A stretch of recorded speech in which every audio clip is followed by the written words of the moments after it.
Hey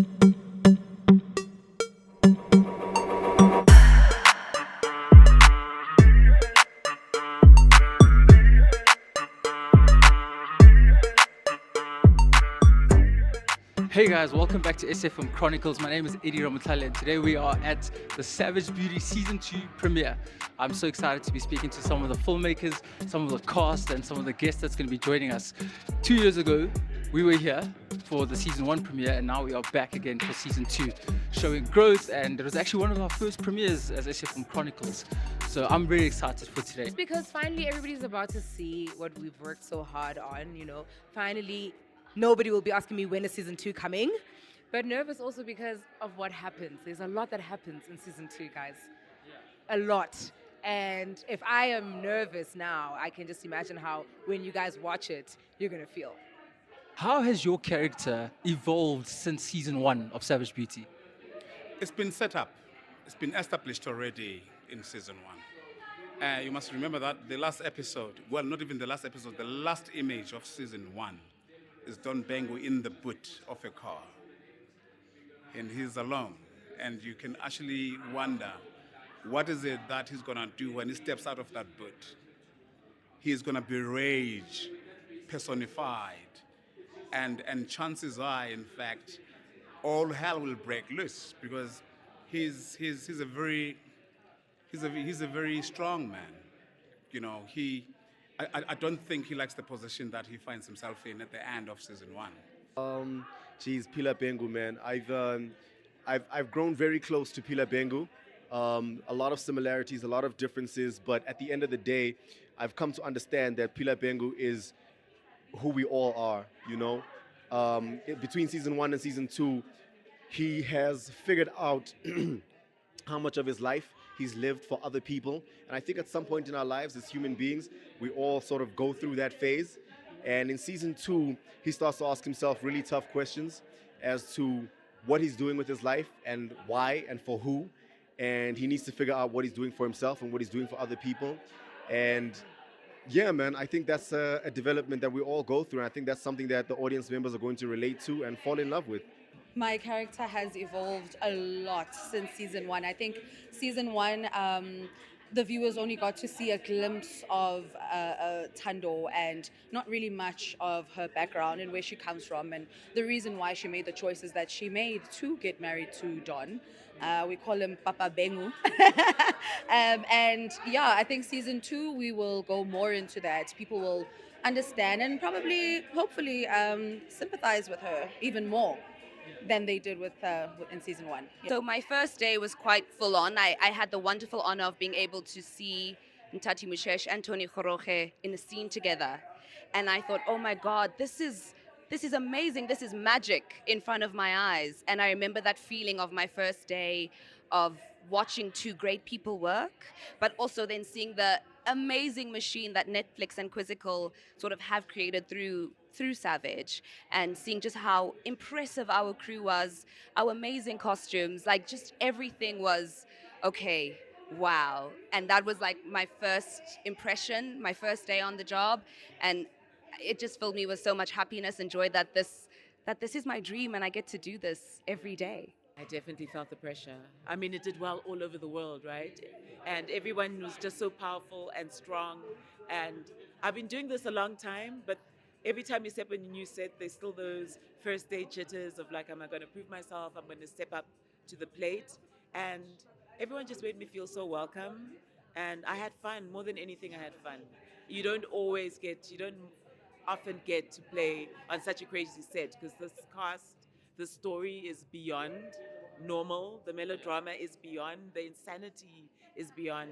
And I was very happy to come work on a show with a whole bunch of crazy people. Yeah. Now that you say it, no, I didn't feel any pressure. And I think that is all thanks to the cast and crew, because I was just like, you know what, guys, we have to bump everything up because everything is bumped up already, right? So because everybody came bumped up already, I got into set and I was like, oh, I have no excuse but to bump up too.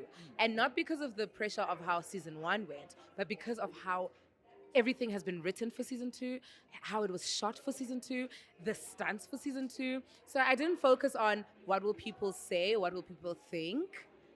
because season 1 was so great. Just reading the script for season 2. Like I said, season 1 times 100.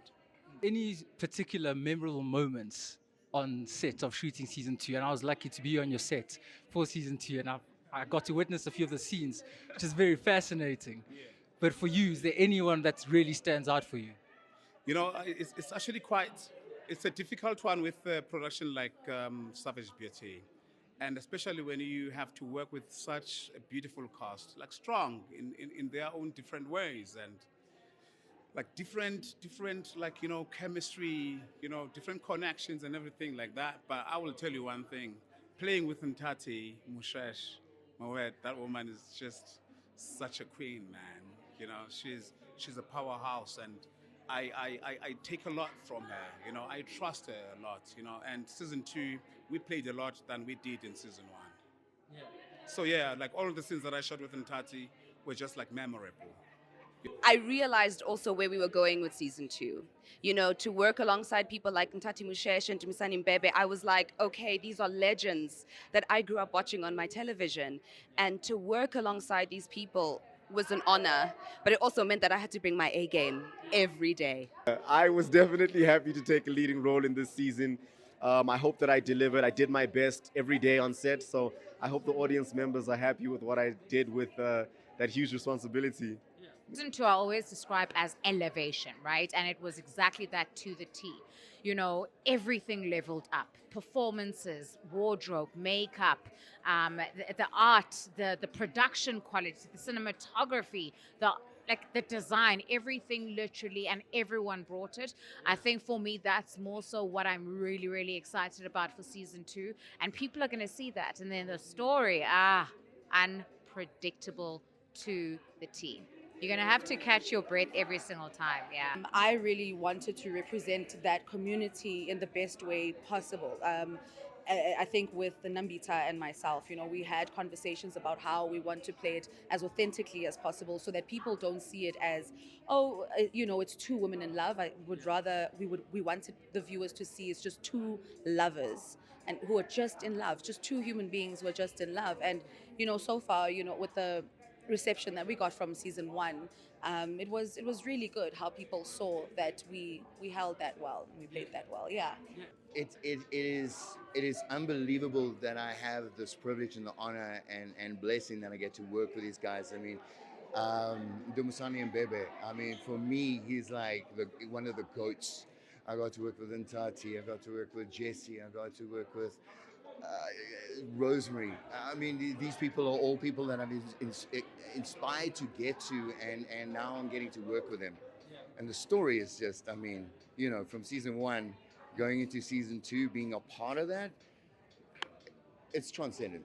So what happens is when an actor's energy is sagging a little bit, you look at the crew and you see the hard work that they put in, and immediately I get re-energized. I get revived. So I'm very pro crew. I even thanked the crew in my speech, because for me, we would not be who we are, what we do, with the amount of dedication and devotion and passion that we do without our crew members. So this is to you. Thank you, guys. You know how much I love you all. Look, it could be draining. It's just that I get my joy from doing this work. You know, I feel like I want to be doing more. It is draining, though. You need to take the time. When you have some time off, actually take the time off. You know, I get to spend time with my wife, and I was away now for 7 weeks. So that really put a strain on me. But the fact that you go from production to production, I don't know, it gives me more life. I feel more energized by doing that. And I think it's part of the reason is because of the great people that I'm getting to work with. It's been insane. It's been an amazing journey. More so just being back with the cast. Like, we're all one big happy family, and like catching up with everyone. Also just saying, guys, it's actually here. I'm excited. I'm mostly nervous because for the first time, I'm not in control. I haven't seen the episodes. So I have absolutely no idea what to expect, besides obviously the feedback we're hearing. We're all watching this for the first time, and I think that's even more drooling, to be brutally honest with you, you know? So I'm excited, I'm nervous, but I'm more so excited. More savage, more drama, more revenge, More blood. The production value on season 2 is just, we leveled up on everything. We leveled up on, I don't want to say budget, but that's really what it was. So everything is so much bigger. The special effects, the wardrobe on the show, the new cast members, the storyline, the writing, the directing, the producing, everything is incredible. Oh my God, the locations. So needless to say, the audience members are definitely going to be fed. Fans of Savage Beauty are going to enjoy season 2. New fans of Savage Beauty are going to love season 2, and they're going to want to go back to figure out what happened in season 1. And I'm excited, man.